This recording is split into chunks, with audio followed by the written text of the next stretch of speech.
Praise the lord. ఈరోజు మీకోసం జీవము గల దేవుని మాట. సామెతల గ్రంథము 17వ అధ్యాయము 9వ వచనము.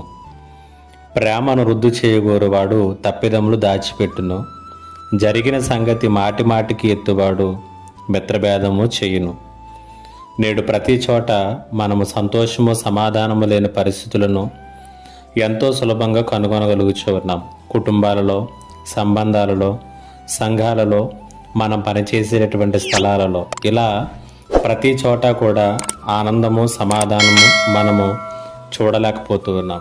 కారణము, సామెతల గ్రంథకర్త అంటున్నాడు 17వ అధ్యాయం 9వ వచనంలో, ప్రేమను రుద్దు చేయగోరువాడు తప్పిదములు దాచిపెట్టును, జరిగిన సంగతిని మాటి మాటికి ఎత్తువాడు మిత్రభేదము చేయును అంటున్నాడు. దీని అర్థం ఏంటంటే, ప్రేమ వృద్ధి కాకపోవటమే అంటూ ఉన్నాడు. ఏ సమాజం అయితే ప్రేమ సమాజముగా రూపుదిద్దుకుంటుందో ఆ సమాజము క్షేమ సమాజంగా కూడా ఉంటుంది, సమాధాన సమాజముగా వర్ధిల్లుతుంది, సంతోషకరమైనటువంటి సమాజముగా అది విరజిల్లుతుంది. ప్రేమ ఎలా వృద్ధి చెందుతుంది?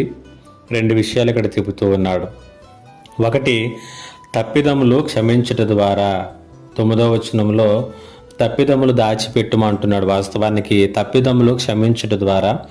రెండవదిగా, జరిగినటువంటి విషయాలను మాటికి ఎత్తకపోవడం ద్వారా. సో వాస్తవంగా దీని అర్థం ఏంటంటే, పుకార్లు పుట్టించటం, వాటిని ప్రచారం చేయటం, అటువంటి పుకార్లకు ప్రచార సాధనములుగా మనం ఉండటం.